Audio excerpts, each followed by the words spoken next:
Chapter 28. Now it happened in those days that the Philistines gathered their armies together for war to fight with Israel.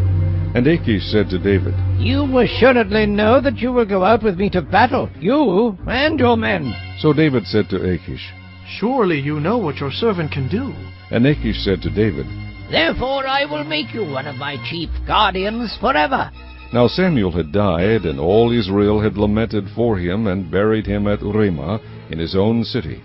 And Saul had put the mediums and the spiritists out of the land. Then the Philistines gathered together, and came and encamped at Shunem. So Saul gathered all Israel together, and they encamped at Gilboa. When Saul saw the army of the Philistines, he was afraid, and his heart trembled greatly. And when Saul inquired of the Lord did not answer him, either by dreams, or by Urim, or by the prophets. Then Saul said to his servants, Find me a woman who is a medium, that I may go to her and inquire of her. And his servants said to him, In fact, there is a woman who is a medium at Endor. So Saul disguised himself, and put on other clothes, and he went, and 2 men with him.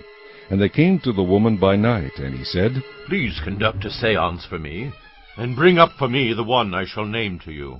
Then the woman said to him, Look, you know what Saul has done, how he has cut off the mediums and the spiritists from the land. Why then do you lay a snare for my life to cause me to die? And Saul swore to her by the Lord, saying, As the Lord lives, no punishment shall come upon you for this thing. Then the woman said, Whom shall I bring up for you? And he said, Bring up Samuel for me. When the woman saw Samuel, she cried out with a loud voice. And the woman spoke to Saul, saying, Why have you deceived me? For you are Saul. And the king said to her, Do not be afraid.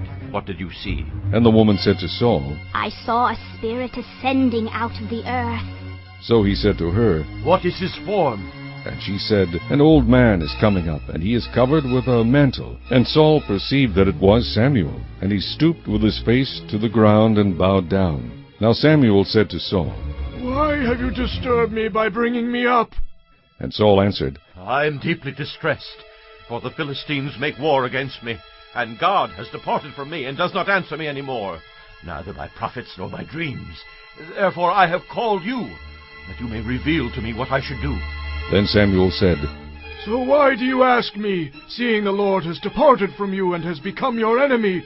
And the Lord has done for himself as he spoke by me. For the Lord has torn the kingdom out of your hand and given it to your neighbor David. Because you did not obey the voice of the Lord, nor execute his fierce wrath upon Amalek. Therefore the Lord has done this thing to you this day. Moreover, the Lord will also deliver Israel with you into the hand of the Philistines. And tomorrow you and your sons will be with me. The Lord will also deliver the army of Israel into the hand of the Philistines. Immediately Saul fell full length on the ground, and was dreadfully afraid, because of the words of Samuel, and there was no strength in him, for he had eaten no food all day or all night. And the woman came to Saul, and saw that he was severely troubled, and said to him, Look, your maidservant has obeyed your voice, and I have put my life in my hands and heeded the words which you spoke to me. Now therefore please heed also the voice of your maidservant, and let me set a piece of bread before you, and eat, that you may have strength when you go on your way. But he refused, and said, I will not eat. So his servants together with the woman urged him, and he heeded their voice. Then he arose from the ground, and sat on the bed. Now the woman had a fatted calf in the house, and she hastened to kill it. And she took flour, and kneaded it, and baked unleavened bread from it. So she brought it before Saul and his servants, and they ate. Then they rose, and went away that night.